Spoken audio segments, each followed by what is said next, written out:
It is no secret that studying music theory and analysis at the graduate level necessitates a proficiency at the keyboard. But what kinds of problems emerge from that expectation and that proficiency that's required? In this talk, I address this question by asking a few more questions. What capabilities are music theory graduate students expected to have when they come to a program and when they leave that program? In what ways do those aptitudes that they possess reinforce the canon and also the pedagogical thrust of the institution?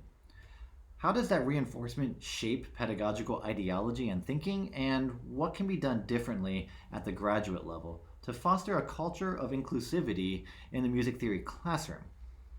At this point, I think it's advantageous to say what I'm not going to be doing here. I'm not saying that music theory programs need to drastically change what they are doing, nor am I saying that the skills already taught at those institutions are unhelpful. I believe that all of the skills mentioned here are valuable at some level and should be part of graduate study in music theory. I'm just trying to propose some alternatives. While this talk only briefly addresses the really important issues of systemic and hegemonic injustice perpetuated by some of these models that I'm going to talk about, and this is laid out in some of the recent work by Ewell, Neely, Palfy and Gilson, etc., future versions of this talk will expand on these concepts in much more detail than I'm able to articulate currently. Music theory graduate students are expected to be proficient in tonal harmony. And this proficiency is demonstrated through writing assignments or keyboard harmony assignments of what's called figured bass realization, where we see a bass line, and then above that bass line we construct intervals which are indicated below the staff.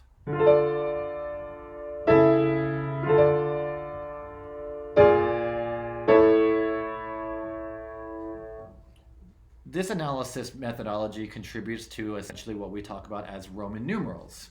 And these Roman numerals tell us about scale degrees, chord qualities, and also syntax and the ordering and symbology of musical analysis and how we construct it. Music theory graduate students are frequently tasked with score reading. And we can use things like figured bass and Roman numerals to assist with that process. Something, for instance, where in D minor we can see a tonic chord followed by a passing 4/2 chord, moving through the submedian down toward the dominant in this lament progression. Okay, so essentially we find pieces of music in which these analytical methods end up benefiting us and helping us. So when we end up using music that reflects our analytical methodologies, we tend to fall into a cycle, a self-reflecting cycle. This is what Joseph Kerman famously called the piano teacher's rabbit hutch. And what Michael Klein says is a circular memory of music that keeps coming back to him. When he thinks about music, he thinks in terms of piano music and Western art music in specific. This ends up giving us an ideology and a reinforcement of the ideology that we teach to graduate students by emphasizing certain analytical methods that they're then using at the keyboard in their own work. And this directly relates to how the classroom is treated after they leave school. So what I'm suggesting is if we're thinking about inclusivity and trying to diversify the analytical examples we use in the classroom, we need to find new ways of talking about it and help that process along the way. So what if we had graduate students being tested on things like how to read this lead sheet notation by someone like Wayne Shorter?